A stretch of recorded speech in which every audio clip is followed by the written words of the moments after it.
নমস্কাৰ, মই মেহদি হাছান। মই আজি এটা অসমৰ জ্বলন্ত সমস্যাৰ বিষয়ে আলোচনা কৰিবলৈ ওলাইছোঁ।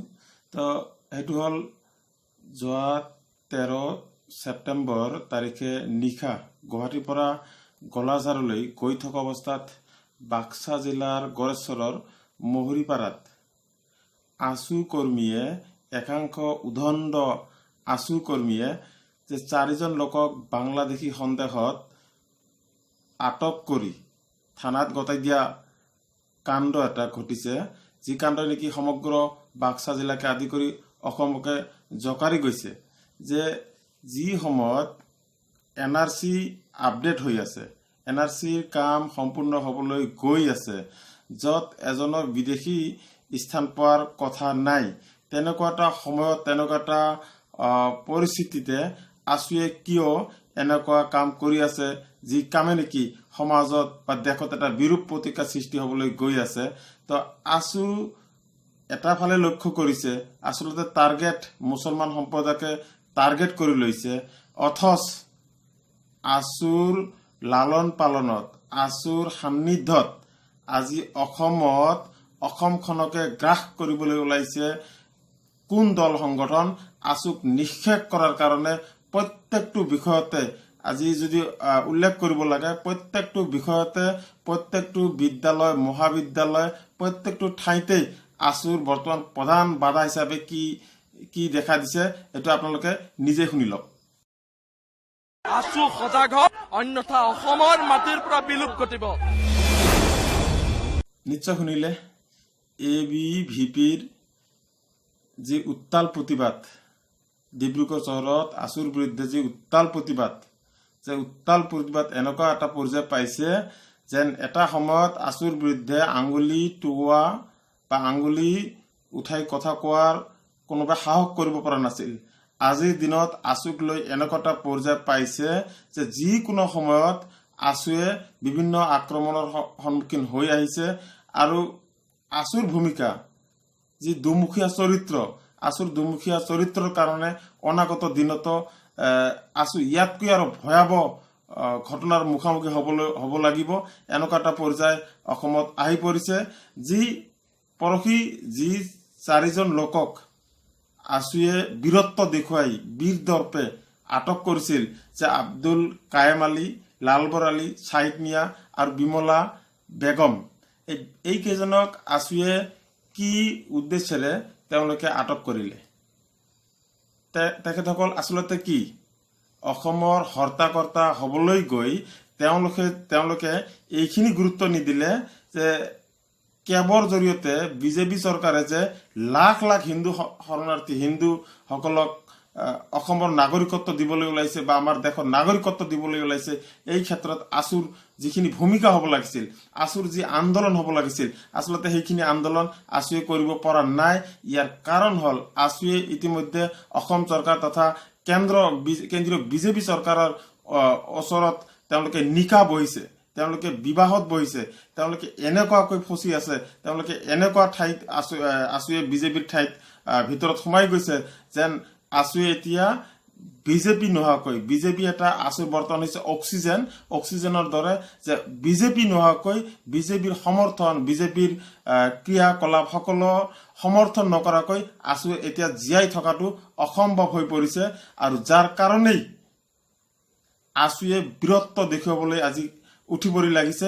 একমাত্ৰ টাৰ্গেট কৰিছে মুছলমানসকলক, সহজ সৰল মুছলমানসকলক টাৰ্গেট কৰিছে, যি টাৰ্গেটত নেকি মুছলমানসকলক, সহজ সৰল মুছলমানসকলক যধে মধে ধৰিছে, য'ত ত'ত ধৰিছে।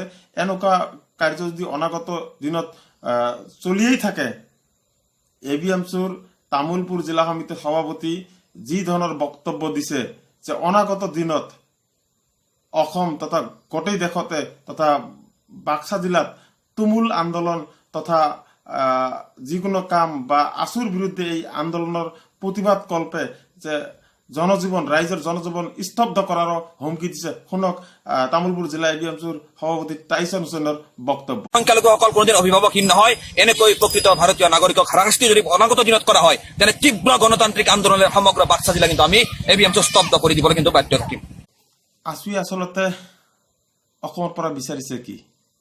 অসমৰ আজি যি অসমত NRC হৈ আছে, NRCৰ আজি পূৰ্ণাংগ ড্ৰাফটখন সম্পূৰ্ণ আকাৰে ওলাইছে, কিন্তু আছুৱে সন্তুষ্ট হোৱা নাই। মই ইয়াৰ আগৰ ভিডিঅ' যিটো মই ইউটিউবত আপলোড দিছিলোঁ, তাতে স্পষ্টকৈ উল্লেখ কৰিছোঁ আছুৰ ভূমিকা। আজিও আছু কিয় আমাৰ প্ৰকৃত ভাৰতীয় নাগৰিক, আজি আমাৰ প্ৰকৃত ভাৰতীয় নাগৰিক, প্ৰকৃত অসমীয়া, এইখিনি অসমৰ যিকোনো ঠাইত যাবলৈ ভয় কৰি আছে কিয়, বা আছুৱে কিয় এই সহজ সৰল মানুহখিনিক, খাটি খোৱা মানুহখিনিক কিয় টাৰ্গেট কৰি লৈছে। এই ধৰণৰ ধ্যান ধাৰণা আছুৱে পৰিত্যাগ কৰক। আছুৱে নিজৰ ভৰিৰ তলৰ ভূমি নোহোৱা হৈ গৈ আছে। আপোনালোকে খেয়াল কৰিব যে আছুৰ আজিৰ দিনৰ অৱস্থা কি। বিজেপিৰ সমৰ্থিত, বিজেপিৰ লালিত পালিত কিছু ভাতৃ সংগঠনে আছুক নিক্ষেপ কৰাৰ কাৰণে উঠি পৰি লাগিছে। সেই মুহূৰ্ততো আছুৱে আমাৰ খাটি খোৱা মুছলমানখিনি, যিখিনি অৰিজিনেলি ভাৰতীয় নাগৰিক, তেওঁলোকৰ ওপৰত বিভিন্ন ধৰণৰ অত্যাচাৰ কৰি বীৰত্ব দেখুৱাবলৈ খুজি আছে। এইখিনি তেওঁলোকে আছুৱে বন্ধ কৰিব লাগে। আৰু এই ক্ষেত্ৰত অসম চৰকাৰে মুখ্য ভূমিকা গ্ৰহণ কৰিব লাগে, যাতে আছুৱে এনেধৰণৰ ভূমিকা ভৱিষ্যত নকৰে। আৰু এই ধৰণৰ ঘটনাৰ পৰাই আপোনালোকে দেখিবলৈ পাইছে যে বিভিন্ন ধৰণৰ গণপ্ৰহাৰৰ ঘটনা এই ধৰণৰ ঘটনাৰ পৰাই পৰিলক্ষিত হয়।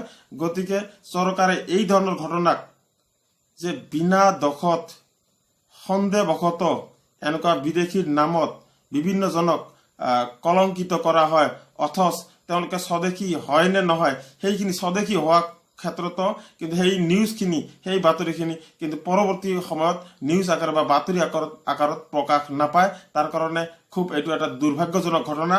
তো এতিয়া চৰকাৰে আছু তথা উগ্ৰ জাতীয়তাবাদী দল সংগঠনসমূহক কিছু কণ্ট্ৰল কৰিব লাগে। কণ্ট্ৰল কৰিলে আমাৰ অসমৰ